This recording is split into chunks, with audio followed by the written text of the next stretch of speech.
want you to listen to this video. I'm going to save my narrative for the end, but it has to do with the unmet expectation of some from Kamala Harris. And I think what Maya Riley says at the end of that clip is one of the most important statements that anyone has said about what's expected of Kamala Harris. Listen to this, and then we'll take it on the other side.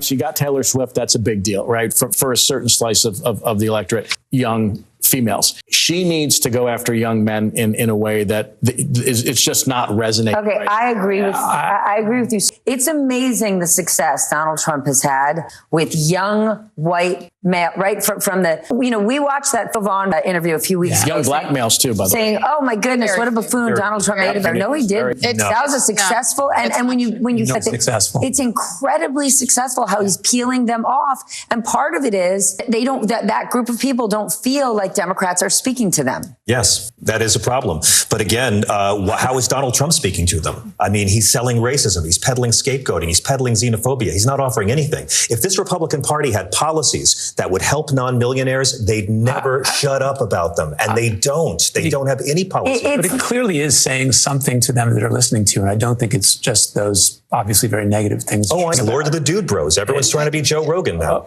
Well, that's something that they seem to be responding to. And it's not inherently evil, but it's also not something that the Democrats are offering. The Democrats aren't talking to young men or haven't been for the last 5 or 10 years very much. The response to it is much more stark than I would have expected, but not entirely surprising. And but hold on, I'm with Steve here because just by us minimizing them, that they're Joe Rogan wannabe dude bros, doesn't mean that their votes don't count. No, I didn't say that. But I'm just saying, who's going to be the Lord of young men, right? In a world, I believe. I mean, I'm a parent of one, so I believe that they feel like in a universe where inclusivity is so important, which it is, they're not only not seen, but they're attacked. And I know that's not the way Democrats feel, but this is an opportunity to go speak to them and say, I know you care about the economy. I know you care about reproductive rights. Yes, but we need to see Democrats start to do that. Yes, because they're the party that's fighting for these young men, because young men care about Roe v. Wade. Young men care about student loan debt forgiveness. Young men care about weed being decriminalized at the federal level. They have a lot to offer, and they're not making the case. Then why is it not working at all? Exactly right. Well, they're also, they got it. No, they do feel put upon by the rapid social changes that are taking place and the fear of being canceled for having a particular point of view that is maybe more traditional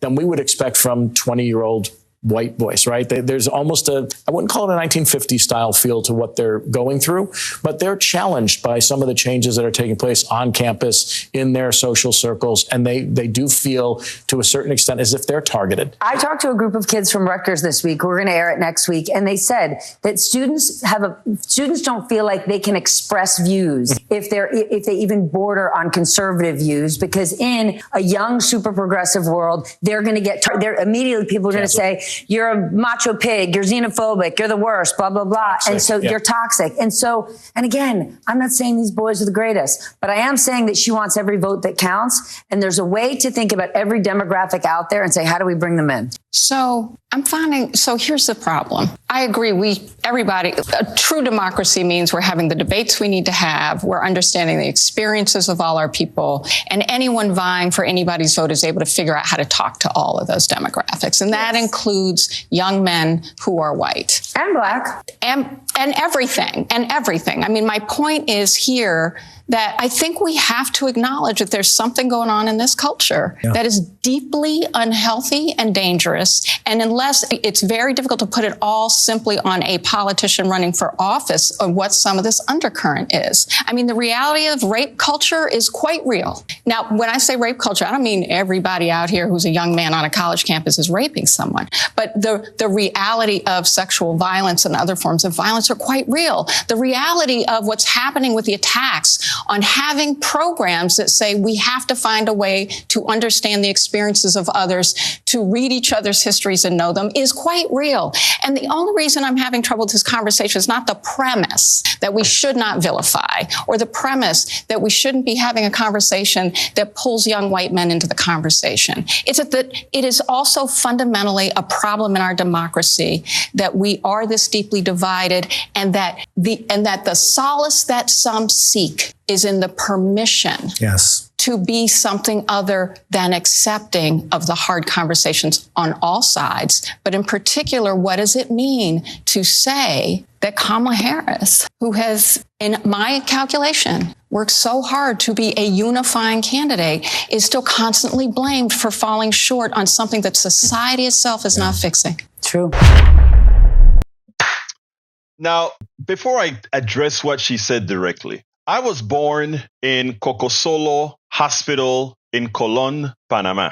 I am a Panamanian born on the Canal Zone, and my citizenship at birth is Panamanian. John McCain, Senator John McCain, who ran for president of the United States, was born in the same hospital that I was born in, Cocosolo, Colón, Panama. Okay? He was born of American parents on the Canal Zone. He is a natural born citizen because his parents were Americans. Ted Cruz, Senator Ted Cruz, was born in Calgary in Canada. Okay? Calgary, Alberta, Canada. His father was a Cuban. His mother was an American. Ted Cruz is considered as well a natural born American citizen. Why? Because at least one of his parents was a born American. When President Barack Obama started his run, Donald Trump and others created this birther movement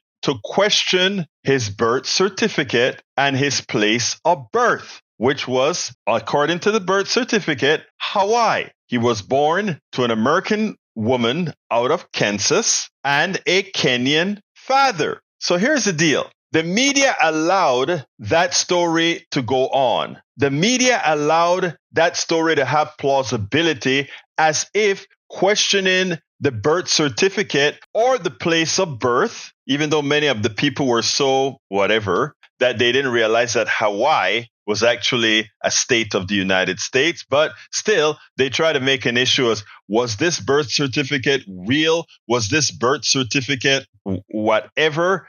He was really born in Kenya. He was really born in Indonesia. It didn't really matter where he was born because of who his mother was. So no matter what happened, even if the birth certificate was fraudulent, even if he was born in Kenya, Indonesia, or wherever, he was a natural born American citizen because his mother was an American. And still the mainstream media allowed that possibility that he wasn't qualified constitutionally to run for the presidency, cauterize in people's minds that somehow there's a possible, it was plausible that he was not a legitimate candidate. They allowed that to happen. And the same thing that happened with Obama, now on a different issue, is happening with Kamala Harris. This time, attracting men, specifically white men feeling aggrieved because she's not speaking to them. Men feeling as if they're being left behind because of what Trump is telling them. All fallacies that are given traction, given a platform once again by the mainstream media. One of the reasons for polarization in this country is, in fact, the mainstream media. We can go ahead and say, well, it is Trump that is misleading people. It is the right wing that's misleading people. It is the Heritage Foundation that's misleading people. It's the corporatocracy that's misleading people. But if we have something called the fourth estate, the media, it is their responsibility to protect the populace and report what's true and what isn't. It is not true that Obama possibly could not be eligible for the president. It's not true that Kamala Harris is responsible for the figment of imagination of certain men who think they are aggrieved, when the reality is, if you look at every single metric, they're not. But how will they really know if they will go ahead and follow the metrics given by Trump? They themselves have a little problems in their life and not realize that Trump itself is the genesis of their problems. The mainstream media too often has failed, and they have failed because of the structure of how they perform, and also their many different allies that they consider have to work with. They're complicit too often in the story. What Maya Riley said at the end was prescient. we actually have a cancer in our society. We have a cancer in our government. We have a cancer in our people that needs eradicating. And that Kamala Harris cannot eradicate that. It has to be the work of all of us, including the mainstream media. One of the reasons I'm doing what I do with the progressive media independently is also to work on that severe metastasizing cancer that unless we get rid of, we will die as a nation. We spend a lot of time deconstructing the news, trying to parse it into a form that everybody can understand. We try to find those little nitpicks where it flies above the fray, etc. If you really like these videos that we do, I want to ask a big favor. Please go ahead. Number 1, subscribe to our channel. And number 2, please join if you can. Thank you so kindly for watching. Keep watching. Please remember to share. We must populate the entire internet with our progressive message, a message that we know is what most Americans say that they want. So help us, please join.